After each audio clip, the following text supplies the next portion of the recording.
आज का हमारा टॉपिक है रिमाइंडर एंड फैक्टर थ्योरम। इन थ्योरम्स को पढ़ने के लिए आपको कुछ बेसिक चीज़ें देखनी होंगी।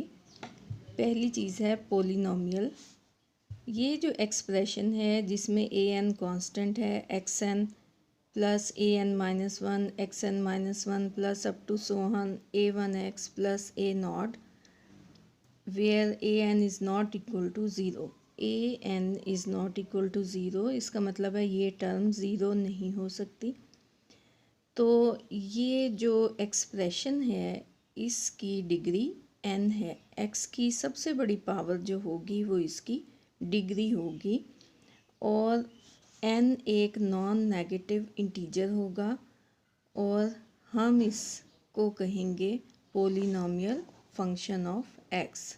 इस एक्सप्रेशन को हम कहेंगे पोलिनोमियल फंक्शन ऑफ एक्स। ये जो फंक्शन है इसकी डिग्री एन है।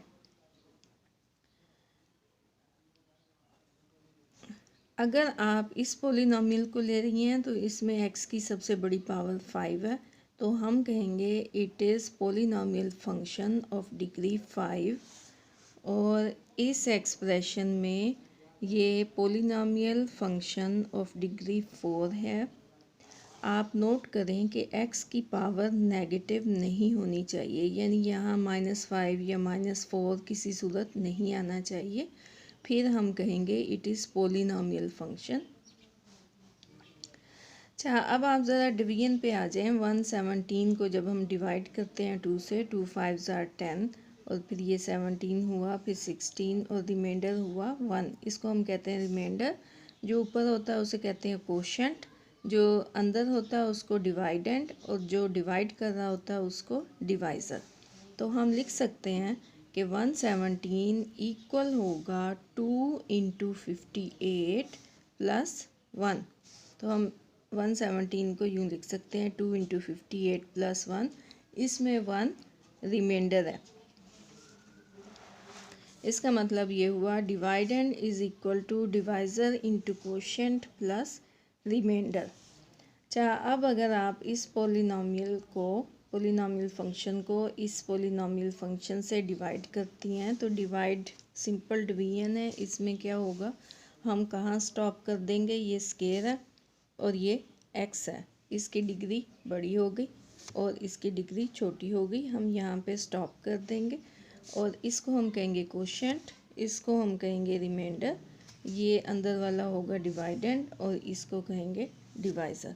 तो हम इसे लिख सकते हैं कि ये जो डिवाइडेंड है ये इक्वल होगा divisor into quotient plus remainder के। तो इसलिए हम इसको यूँ लिख सकते हैं कि ये डिवाइज़र है और ये कोशेंट है और प्लस रिमाइंडर है।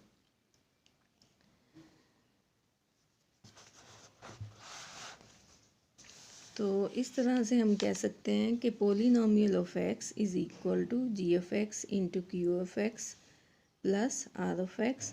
तो यहाँ पे क्यू ऑफ एक्स कोशेंट है, आर ऑफ एक्स रिमाइंडर है और जी ऑफ एक्स डिवाइज़र है। अब आते हैं रिमाइंडर थ्योरम पे। If a polynomial p of x of degree n is greater than or equal to 1 is divided by a linear divisor x minus a, then the constant remainder is p of a। ये theorem आप 9th class में भी पढ़ चुकी हैं। इसमें क्या बताया गया है कि एक पोलिनोमियल लेंगी p of x जिसकी डिग्री 1 हो या उससे बड़ी हो, यानी आप कांस्टेंट टर्म नहीं ले सकती, उसमें लाजमन एक वेरिएबल आना चाहिए।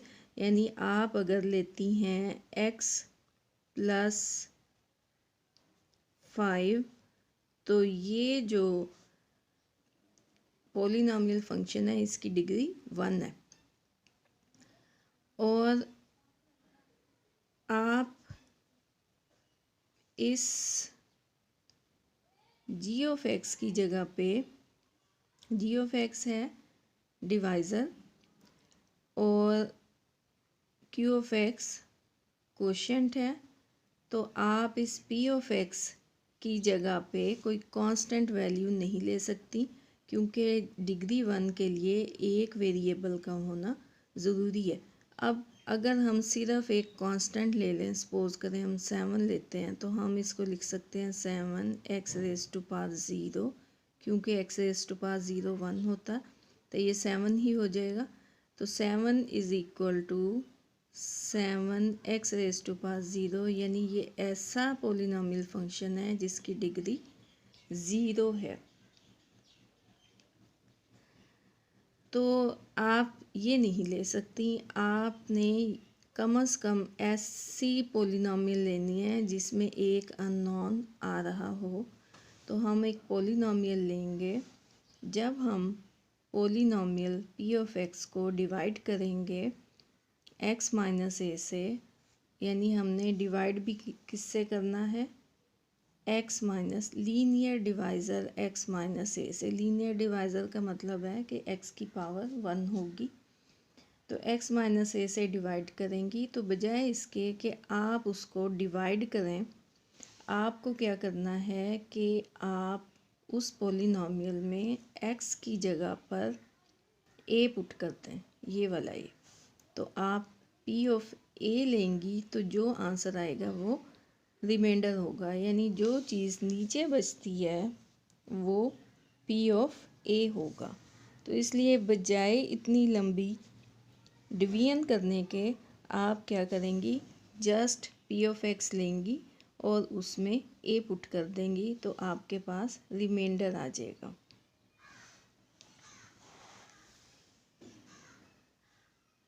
क्वेश्चन गिवन है p ऑफ x ये है, आपने क्या करना है, रिमाइंडर फाइंड आउट करना है। When this is divided by, first part है x+2, आप x+2 को लिख सकती हैं x माइनस -2। x+2 है, आप इसको लिख सकती हैं x माइनस -2। तो इस वक्त a हुआ -2, तो आपने x की जगह पे -2 पुट कर देना। फिर ये -2 का स्क्वायर +2 इंटू x की जगह पे फिर -2 क्यूब -7, फिर -2 स्क्वायर, फिर +2, फिर x की जगह -2 +1। इसे हम सॉल्व करेंगे तो ये जो आएगा -31, ये असल में रिमाइंडर होगा। अच्छा, बाकी क्वेश्चंस भी इस तरह से करने हैं। x की a की जगह पे अब यहाँ आप लेंगी 1,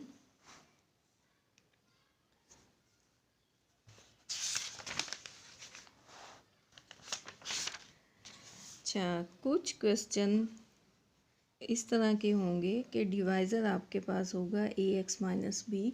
ये ax माइनस बी भी आप देखें कि लीनियर डिवाइज़र है, x minus a linear divisor है, और ax a में x के साथ एक कांस्टेंट होगा, ये भी एक लीनियर डिवाइज़र है। अच्छा, उसके बारे में ये क्या बता रहे हैं कि p ऑफ x इक्वल होगा ax minus B into Q of x plus R, यानी divisor into quotient plus remainder के। तो आपने x की जगह पे पुट कर देना है b बाय a। तो अगर आपके पास ax माइनस बी होगा तो आपने x की जगह पुट करना है b बाय a। तो इस तरह से p of b by a equal होगा a इंटू x की जगह पे पुट किया हमने b by a minus b, साथ हुआ q ऑफ x यानी q of b by a plus r। a और a कैंसिल हो जाएगा और ये b माइनस b और ये q b by a plus r। तो it will be equal to b minus b हुआ 0। तो इस तरह से ये टर्म 0 हो गई और प्लस r हुआ। तो इसका मतलब है p of b by a भी r होगा। तो चूँकि आपके पास यहाँ है 2x प्लस 1, तो आप इस 2x प्लस 1 को लिख सकती हैं 2x माइनस 1। और अब आप लेंगी x is equal to 1 by -1/2। तो इसलिए आप यहाँ लेंगी x इज़ इक्वल टू -1/2। तो p of -1/2 is equal to, ये था क्वेश्चन, p ऑफ -1/2 आप लेंगी। अब x की जगह पे लिखेंगी -1/2 और रेज़ टू पावर 4 + 2, फिर x की जगह -1/2 whole cube -7 into -1/2 whole square plus 2 into -1/2 + 1।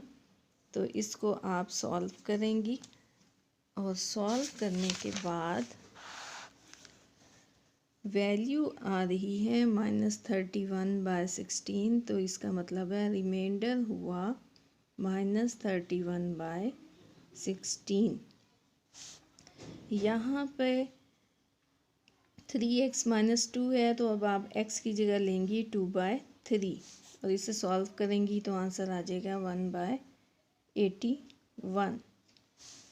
Find the value of p if the expression leaves a remainder 1 when divided by x - 2। तो ये p ऑफ x है। जब इसको डिवाइड किया जाता है x - 2 से तो ये रिमाइंडर देता है 1, यानी p of 2 is equal to 1। यहाँ आप p ऑफ 2 लिख लेंगी, यहाँ x की जगह 2 पुट कर देंगी इज़ इक्वल टू 1 और यहाँ से आप p की वैल्यू फाइंड आउट कर लेंगी। तो ये क्वेश्चंस आप अब कर सकती हैं। इसलिए आप एक्सरसाइज 8.4 में इस आर्टिकल से रिलेटेड तमाम क्वेश्चंस को करें। इंशाल्लाह अगले लेक्चर में मिलेंगे। तब तक के लिए अल्लाह हाफिज़।